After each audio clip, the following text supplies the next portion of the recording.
मैं यूं ही नहीं कहती, नकटा बूचा सबसे ऊंचा। जो छोटी सोच वाले लोग होते हैं उन्हें ऐसा लगता है कि दुनिया में उनसे ज्यादा ताकतवर कोई नहीं है और उनके जैसा बुद्धिमान भी कोई नहीं है। पाकिस्तान ने अब बातचीत करने के लिए भारत को क्या धमका दिया है, जानेंगे क्या कहा है। तो वहीं दूसरी तरफ अचानक से पाकिस्तान के ऊपर 18 अरब डॉलर का भारी जुर्माना लग गया है और ये अब देना पड़ेगा, क्योंकि ना चाहते हुए पाकिस्तान को अमेरिका की बात माननी पड़ी है। जानेंगे अमेरिका की वजह से कैसे 18 अरब डॉलर का चूना अब लग रहा है कंगाल पाकिस्तान के ऊपर। जियोपॉलिटिक्स में धमाल मचा हुआ है। आइए जानते हैं इन खबरों को विस्तार से। आपको याद होगा हाल फिलहाल में शहबाज शरीफ ने एक स्टेटमेंट दी थी। अगर आपको याद नहीं है तो आपको ये स्क्रीनशॉट दिखा दूं, जिसमें मीडिया हाउस ने कवर भी किया था और कहा था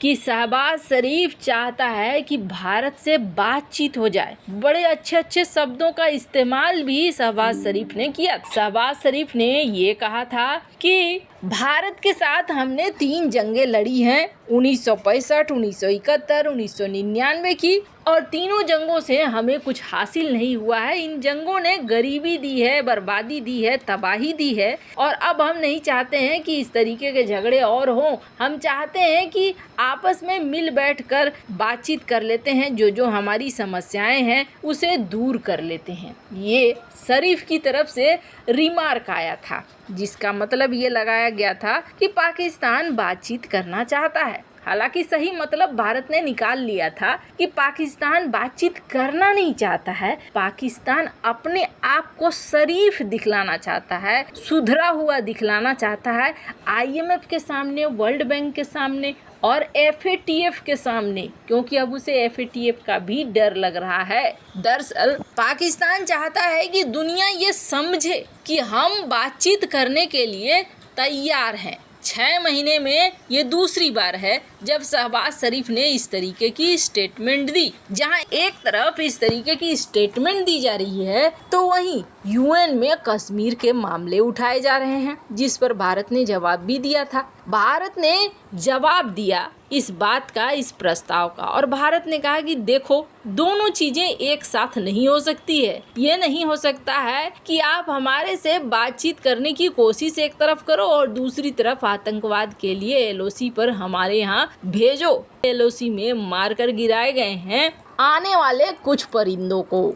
मतलब कि पाकिस्तान एक तरफ अपना काम जारी रखना चाहता है, दुनिया को ये दिखाना चाहता है कि हम बातचीत करना चाहते हैं। भारत ने 3 लाइन में पूरी की पूरे मामले को खत्म कर दिया कि ऐसा नहीं होगा जब तक आप वहाँ पर सॉल्यूशन नहीं करते हैं बॉर्डर पर, तो यहाँ पर सॉल्यूशन की कोई बात नहीं होगी। पर ऐसा लगता है जैसे कि अब धमकी पर उतर आया है पाकिस्तान, क्योंकि पाकिस्तान ने धमकाना शुरू कर दिया है, ब्लैकमेल करना शुरू कर दिया है। अगर बात नहीं हुई तो भुगतने होंगे गंभीर परिणाम।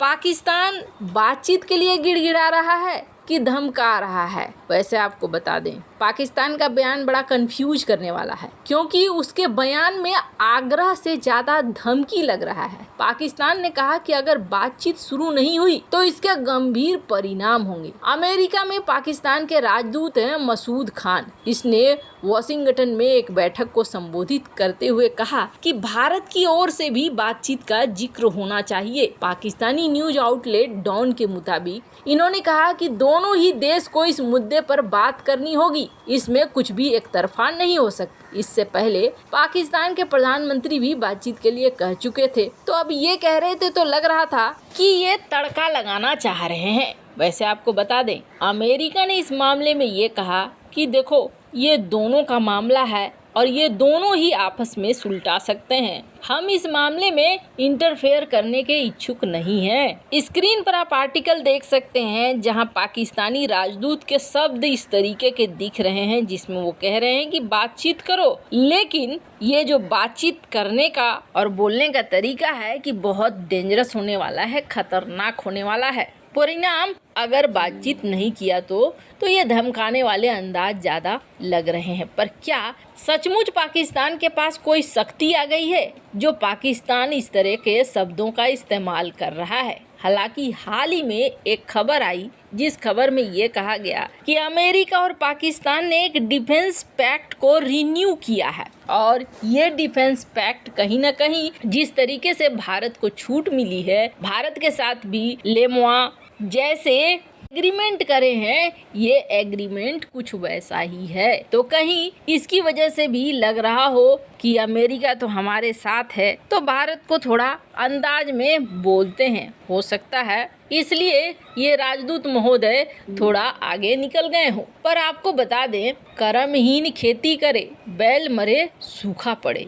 जो स्थिति पाकिस्तान की हुई है, लाख चाहेगा तो भी इस मुसीबत से निकल नहीं पाएगा। एक तरफ कुआं है, दूसरी तरफ खाई है और अब तो उल्टा पाकिस्तान को 18 अरब डॉलर का हर्जाना और जुर्माना देने की बात है। ईरान के बार बार चेतावनी देने के बाद आखिरकार पाकिस्तान की शहबाज शरीफ ने गैस डील पर तेहरान को संदेश भेजा है। अब है क्या मामला, तो आपको बता दें, काफी समय पहले एक 1150 किलोमीटर लंबी गैस पाइपलाइन का निर्माण करना था। ईरान ने इसके अधिकतर हिस्से को, जो ईरान में पड़ता था, उसका निर्माण पूरा कर लिया था। पाकिस्तान को अपने पाइपलाइन वाले हिस्से को पूरा करना था। दोनों ने जब एग्रीमेंट बनाया था तो ईरान ने कम से कम यहाँ एक चालाकी दिखाई थी कि उस एग्रीमेंट में ये लिखा गया था कि अगर कोई भी देश, दोनों में से कोई देश इस परियोजना को पूरा नहीं करता है तो उसे 18 अरब डॉलर का जुर्माना देना पड़ेगा। अब हुआ ये, इस डील से फायदा तो दोनों को होना था, पर पाकिस्तान को डर लगने लगा। पाकिस्तान को लगने लगा कि कहीं अमेरिका हमारे ऊपर प्रतिबंध न ठोक दे, अमेरिका के साथ हम रिश्तों को इतना खराब न कर ले कि हमारे लिए समस्याएं बढ़ जाए। अब पाकिस्तान ने पहले अमेरिका से संपर्क साधा, अमेरिका को कहा कि प्रतिबंध हटा लो और हमें प्रोजेक्ट को पूरा करने दो, पर अमेरिका की तरफ से कोई जवाब नहीं आया। इधर अमेरिका की तरफ से कोई जवाब नहीं आ रहा था और उधर ईरान बार बार प्रेशर डाल रहा था। वैसे तो पाकिस्तान की 24 करोड़ की जनता ऊर्जा के भीषण संकट का सामना कर रही है, लेकिन अमेरिकी प्रतिबंधों के कारण ईरान के साथ चाहकर भी गैस डील नहीं कर पा रहा है पाकिस्तान। अब लास्ट में ईरान के बार बार चेतावनी देने के बाद आखिरकार पाकिस्तान की शहबाज शरीफ सरकार ने गैस डील पर तेहरान को संदेश भेज दिया। पाकिस्तान अब ईरान के साथ कई अरब डॉलर के ये जो गैस पाइपलाइन प्रोजेक्ट था, इस प्रोजेक्ट को कैंसिल कर रहा है। अब इसे नहीं करना चाह रहा है, इस गैस डील को आगे नहीं बढ़ाएगा। अब जब आगे नहीं बढ़ाएगा तो इसे 18 अरब डॉलर का भारी भरकम जुर्माना देना पड़ सकता है। अब ईरान के साथ मिलकर ये क्या करता है, क्या इसे 18 अरब डॉलर देने होंगे या फिर बरी हो जाएगा, आने वाले वक्त में पता चलेगा। वैसे इन सब मामले में आपकी क्या राय है, कमेंट कर जरूर बताएं। जल्द मिलते हैं अगले वीडियो में नई खबर के साथ।